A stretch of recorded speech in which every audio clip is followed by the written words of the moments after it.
Here we go, YouTube. Let's rock and roll, man. We're back with another video. I am SauceDeVille, and if you're new and you vibe with the vibes, consider hitting that sub button. And if you've been here before and you're back for more, please leave a like, leave a comment, whatever you want to do. Let's talk about controller settings. Straight to it, off the pause menu, we're going down to controller settings.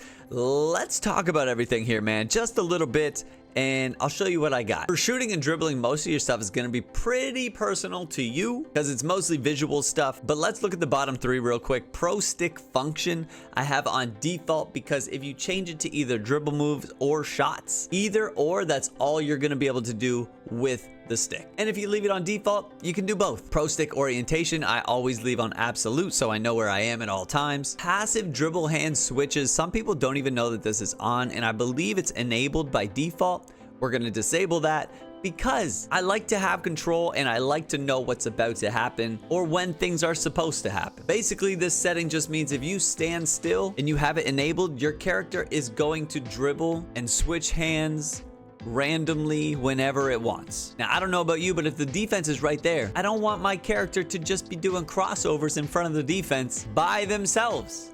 I want to keep control, so that's why we're going to disable it. We'll talk about passing real quick, but I do have a couple videos up on passing, so be sure to check those out. The skip pass I have disabled. It is enabled by default.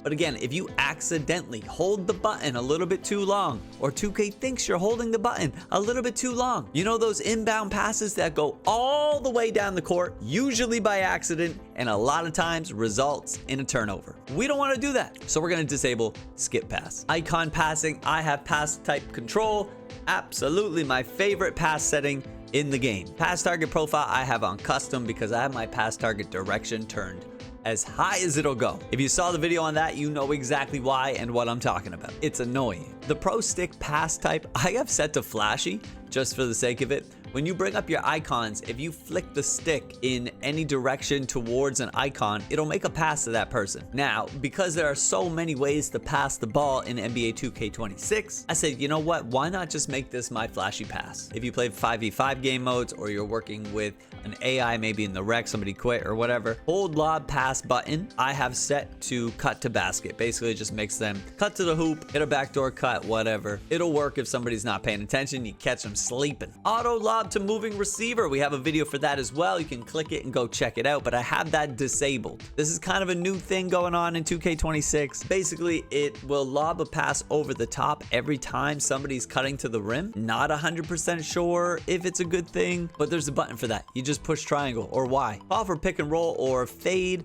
Again, this is kind of your 5v5 modes, playing with AI, whatever it is.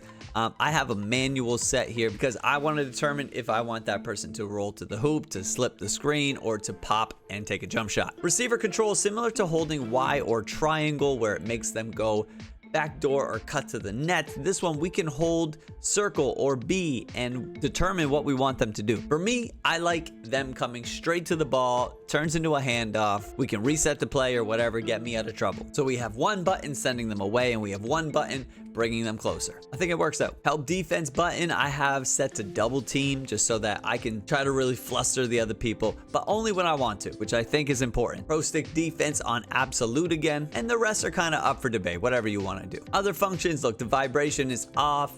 The trigger effect is off, even though it is kind of cool. Box out strength, I haven't really tested too much. I have it set at 50. I have a point guard and I have a center, and I feel like I haven't really noticed anything with box outs yet. If you hold the button, it seems to work. If you don't hold the button, you probably get dunked over. Put back over your head. And if you are doing things like icon passing, pass type control, that kind of stuff, you have to go all the way to the bottom because there's player icons that need to be set to on. I think it's on by default, but 2K be doing some weird things, so I would double check just in case it is off. If you're like, pass type control is great, but my icons don't work, this might be why right here. So that's it for now at the recording of this video, October 2K26. These are my passing settings. These are my controller settings, my dribbling, my defense. This is everything. These are the settings that I'm running with. I'm having a pretty good time so far. If you have anything different or there's something you feel more comfortable with, let me know in the comments, man. I'd be super down to try it out. I do feel like there are a couple important things in here that can change the way the game feels. And one of those things is pass type control, man. So if you haven't seen it yet, please click the video on the screen. Go check out pass type control. Learn it. Get familiar with it. bring more variety to your passing. And until next time, you already know what it is. Stay happy, stay healthy, stay hydrated. We'll see you on the next one. Peace.